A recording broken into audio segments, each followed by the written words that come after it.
there's something I said.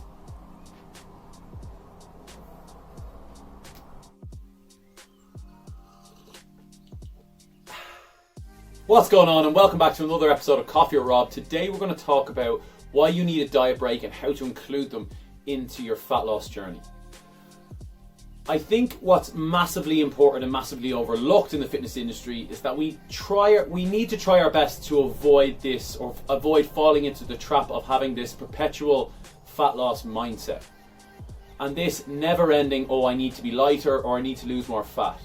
We have to have periods where we're relatively happy with our physique and happy to maintain, and then periods where we're dieting down. It's perfectly normal to have that, and there's nothing wrong with that. It doesn't mean you're less ambitious, it doesn't mean you don't have a lot of willpower. It just means that you're sensible, and breaking your diet up into blocks, weeks or months of the year, is a very sensible way to go about dieting, and a way you can stay consistent with it longer. Anything I'm going to speak about in this video is going to be really practical. You can apply it today, but also it's always aimed at creating that sustainable long-term approach. So, what's a diet break? Why do we need them? Well, like we spoke about a few videos ago, the expectation of weight loss is skewed. What we expect is when we start our weight loss or fat loss journey, that our weight's just going to drop and we're going to achieve our goal. If we wait long enough and if we do everything right, that's going to happen.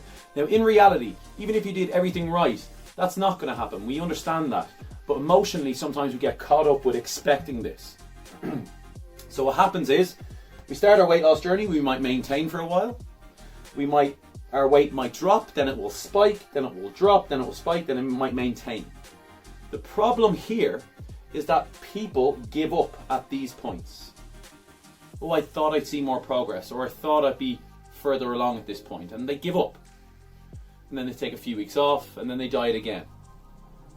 And then they give up.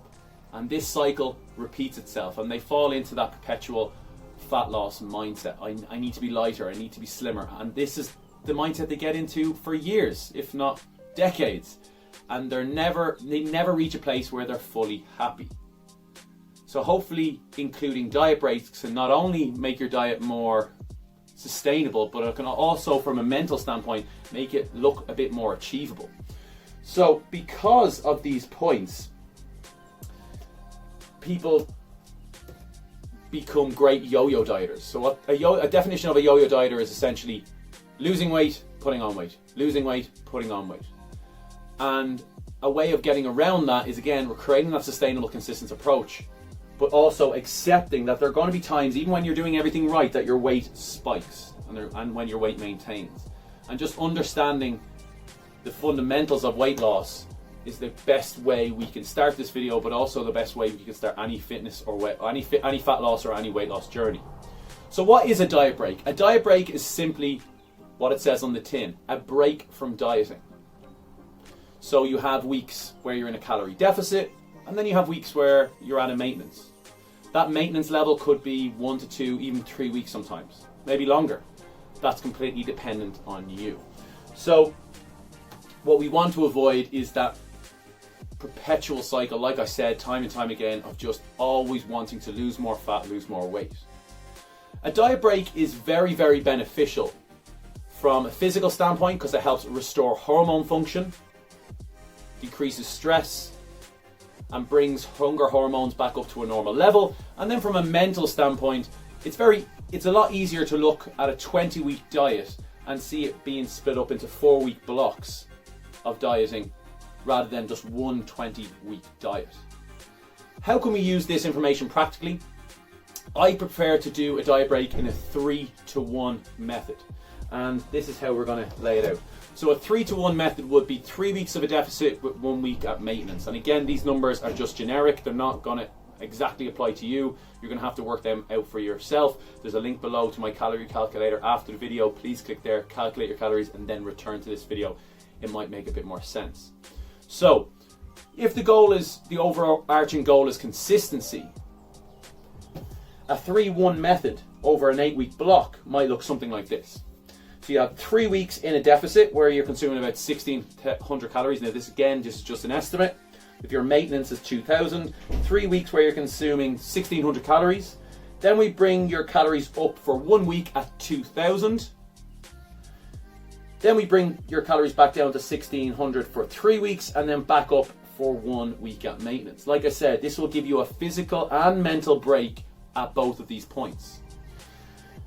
The overarching goal is consistency, but you don't have to stick to this 3-1 method. You could go 4 and 1, you could go 2 and 2, you could go 5 and 1, whatever you find that is the most sustainable and most manageable for you. But what you don't want to do is fall into that trap of just being in a calorie deficit for months and months and months, because that's not going to do your body any favors. That's certainly not going to do anything for consistency either. You're going to give up. It must be an approach you can maintain. With that said, with that approach in mind, we can make a slight adjustment when we speak about women and the menstrual cycle.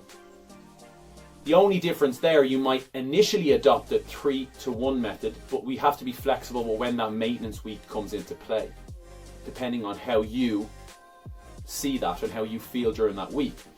So some women experience more stress, pain and cravings the week before they menstruate, and then other women experience more pain, stress and cravings the week of menstruation. So you might start out with a 3-to-1 or 4-to-1 method, but just if you're in this position, be mindful that your maintenance week may change from month to month. Don't be stuck to that week. Also, what you'll find is increasing your calories, regardless if you're a man or woman. You'll move more throughout the day, you'll feel better, your stress will come down, and you'll actually perform better in the gym because you'll have more calories to play around with. You have to work out what works best for you. Now guys, I hope you enjoyed that video. I hope you can kind of sit down and work out. If you are applying a diet break, I strongly encourage you to apply a diet break. I think it's a great way of spinning up maybe a 20-week block of dieting into small 4-week blocks of a 3-in-1 method. It certainly makes it look a lot more appealing on paper, and when it comes to putting it into practice, it makes it a lot more consistent and the person is a lot more likely to adhere to it. So please guys, if you haven't already, click the link below. It'll take you to my calorie calculator. It will take you through step by step how to calculate your calories for fat loss. I hope you can join me tomorrow when I speak about understanding calorie expenditure. Thank you so much guys, and I'll catch you then. Cheers.